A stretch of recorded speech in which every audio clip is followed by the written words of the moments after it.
আমরা চাইলে কাজী সালাউদ্দিনকে একদিনে পদত্যাগ করাতে পারবো, একদিনে। ছাত্র জনতার ঐতিহাসিক বিপ্লবের মাধ্যমে শেখ হাসিনা দেশ থেকে পালানোর পর পরিবর্তনের ডাক উঠেছে দেশের সর্বত্র, বাদ যায়নি ক্রীড়াঙ্গনও। এর মধ্যে অনেকে নিজ দায়িত্ব থেকে সরে দাঁড়ানোর সিদ্ধান্ত নিলেও ব্যতিক্রম কাজী সালাউদ্দিন। যদিও এর জন্য এবার আইনের কাঠগড়ায় যেতে হতে পারে বাফুফে সভাপতিকে।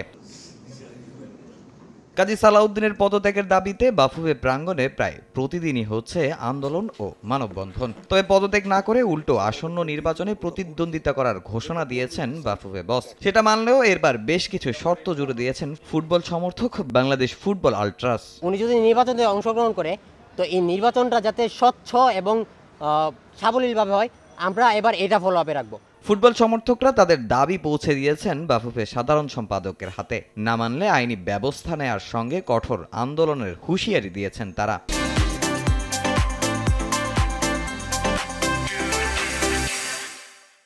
নির্বাচনে কারা ভোটার হবে, নির্বাচনের জেলা, বিভাগীয়, ক্লাব, শিক্ষা বোর্ড সহ সকল পর্যায়ের ভোটার তালিকা, নির্বাচনের ভোটার হালনাগাদ ও ভোটার চূড়ান্ত তালিকা, নির্বাচনের ভোটার সিলেকশন প্রক্রিয়ার সার্বিক তথ্য, এই তথ্যগুলো চেয়ে আমরা আজকে বাফুফের সাধারণ সম্পাদক বরাবর একটা চিঠি দিছি। যদি বেমিল পাই তাহলে আমরা সাথে সাথে আমরা অ্যাকশনে যাব। বাংলাদেশের সাফল্যের বিবেচনায় ক্রিকেট এগিয়ে থাকলেও জনপ্রিয়তা কোনো অংশে কম নয় ফুটবলেরও। তাই ফুটবলের ঐতিহ্য ফিরিয়ে আনতে সর্বদা চেষ্টা করবেন বলে জানান এই সমর্থকরা। তামিম হোসেন, সময় সংবাদ, ঢাকা।